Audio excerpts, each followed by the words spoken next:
12واں باب تاکستان، انگوروں کے باغ کے باغبانوں کی تمثیل۔ پھر وہ ان سے تمثیلوں میں باتیں کرنے لگا کہ ایک شخص نے تاکستان لگایا اور اس کی چاروں طرف احاطہ گھیرا اور حوض کھودا اور برج بنایا اور اسے باغبانوں کو ٹھیکے پر دے کر پردیس چلا گیا۔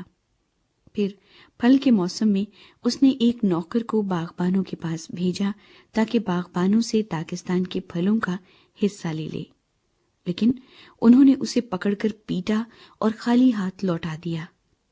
اس نے پھر ایک اور نوکر کو ان کے پاس بھیجا، مگر انہوں نے اس کا سر پھوڑ دیا اور بے عزت کیا۔ پھر اس نے ایک اور کو بھیجا، انہوں نے اسے قتل کیا۔ پھر اور بتیروں کو بھیجا، انہوں نے ان میں سے بعض کو پیٹا اور بعض کو قتل کیا۔ اب ایک باقی تھا جو اس کا پیارا بیٹا تھا۔ اس نے آخر اسے ان کے پاس یہ کہہ کر بھیجا کہ وہ میرے بیٹے کا تو لحاظ کریں گے، لیکن ان باغبانوں نے آپس میں کہا، یہی وارث ہے، آؤ اسے قتل کر ڈالیں، میراث ہماری ہو جائے گی۔ بس انہوں نے اسے پکڑ کر قتل کیا اور تاکستان کے باہر پھینک دیا۔ اب تاکستان کا مالک کیا کرے گا؟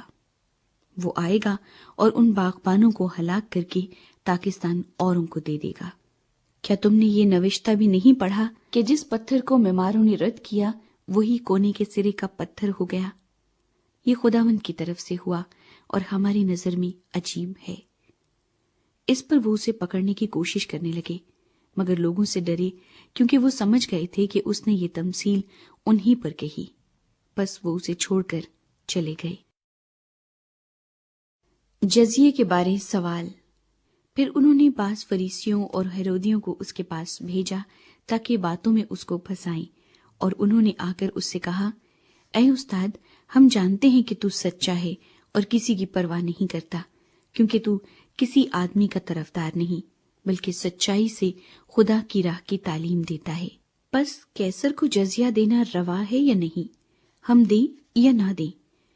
اس نے ان کی ریاکاری معلوم کر کے ان سے کہا، تم مجھے کیوں آزماتے ہو؟ میرے پاس 1 دینار لاؤ کہ میں دیکھوں۔ وہ لے آئے۔ اس نے ان سے کہا، یہ صورت اور نام کس کا ہے؟ انہوں نے اس سے کہا، قیصر کا۔ یسوع نے ان سے کہا، جو قیصر کا ہے قیصر کو، اور جو خدا کا ہے خدا کو ادا کرو۔ وہ اس پر بڑا تعجب کرنے لگے۔ قیامت کے بارے سوال۔ پھر صدوقیوں نے جو کہتے ہیں کہ قیامت نہیں ہوگی اس کے پاس آ کر اس سے یہ سوال کیا کہ اے استاد، ہمارے لیے موسیٰ نے لکھا ہے کہ اگر کسی کا بھائی بے اولاد مر جائے اور اس کی بیوی رہ جائے تو اس کا بھائی اس کی بیوی کو لے لے تاکہ اپنے بھائی کے لیے نسل پیدا کرے۔ 7 بھائی تھے، پہلے نے بیوی کی اور بے اولاد مر گیا، دوسرے نے اسے لیا اور بے اولاد مر گیا، اسی طرح تیسرے نے، یہاں تک کہ 7 بے اولاد مر گئے۔ سب کے بعد وہ عورت بھی مر گئی۔ قیامت میں یہ ان میں سے کس کی بیوی ہوگی، کیونکہ وہ 7 کی بیوی بنی تھی؟ یسوع نے ان سے کہا، کیا تم اس سبب سے گمراہ نہیں ہو کہ نہ کتاب مقدس کو جانتے ہو نہ خدا کی قدرت کو؟ کیونکہ جب لوگ مردوں میں سے جی اٹھیں گے تو ان میں بیاہ شادی نہ ہوگی، بلکہ آسمان پر فرشتوں کی مانند ہوں گے۔ مگر اس بارے میں کہ مردے جی اٹھتے ہیں، کیا تم نے موسیٰ کی کتاب میں جھاڑی کے ذکر میں نہیں پڑھا کہ خدا نے اس سے کہا کہ میں ابراہیم کا خدا اور اسحاق کا خدا اور یعقوب کا خدا ہوں؟ وہ تو مردوں کا خدا نہیں بلکہ زندوں کا ہے۔ بس تم بڑے گمراہ ہو۔ اہم ترین حکم۔ اور فقیہوں میں سے ایک نے ان کو بحث کرتے سن کر جان لیا کہ اس نے ان کو خوب جواب دیا ہے۔ وہ پاس آیا اور اس سے پوچھا کہ سب حکموں میں اول کون سا ہے؟ یسوع نے جواب دیا کہ اول یہ ہے، اے اسرائیل سن، خداوند ہمارا خدا ایک ہی خداوند ہے، اور تو خداوند اپنے خدا سے اپنے سارے دل اور اپنی ساری جان اور اپنی ساری عقل اور اپنی ساری طاقت سے محبت رکھ۔ دوسرا یہ ہے کہ تو اپنے پڑوسی سے اپنے برابر محبت رکھ۔ ان سے بڑا اور کوئی حکم نہیں۔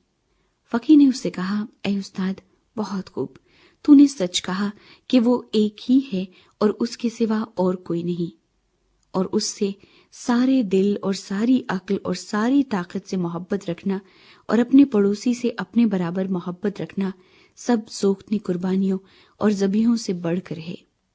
جب یسوع نے دیکھا کہ اس نے دانائی سے جواب دیا تو اس سے کہا، تو خدا کی بادشاہی سے دور نہیں، اور پھر کسی نے اس سے سوال کرنے کی جرت نہ کی۔ مسیح کے بارے سوال۔ پھر یسوع نے ہیکل میں تعلیم دیتے وقت یہ کہا کہ فقیہ کیوں کر کہتے ہیں کہ مسیح داؤد کا بیٹا ہے؟ داؤد نے خود روح القدس کی ہدایت سے کہا ہے کہ خداوند نے میرے خداوند سے کہا، میری دہنی طرف بیٹھ، جب تک میں تیرے دشمنوں کو تیرے پاؤں کے نیچے کی چوکی نہ کر دوں۔ داؤد تو آپ اسے خداوند کہتا ہے، پھر وہ اس کا بیٹا کہاں سے ٹھہرا؟ اور عام لوگ خوشی سے اس کی سنتے تھے۔ فقیہوں اور فریسیوں کی تعلیم سے خبردار رہو۔ پھر اس نے اپنی تعلیم میں کہا کہ فقیہوں سے خبردار رہو جو لمبے لمبے جامے پہن کر پھرنا اور بازاروں میں سلام اور عبادت خانوں میں اعلیٰ درجے کی کرسیاں اور ضیافتوں میں صدر نشینی چاہتے ہیں، اور وہ بیواؤں کے گھروں کو دبا بیٹھتے ہیں اور دکھاوے کے لیے نماز کو طول دیتے ہیں، انہی کو زیادہ سزا ملے گی۔ بیوہ کا ہدیہ۔ پھر وہ ہیکل کے خزانے کے سامنے بیٹھا دیکھ رہا تھا کہ لوگ ہیکل کے خزانے میں پیسے کس طرح ڈالتے ہیں، اور بتیری دولت مند بہت کچھ ڈال رہے تھے۔ اتنے میں ایک کنگال بیوہ نے آ کر 2 دمڑیاں یعنی 1 دھیلا ڈالا۔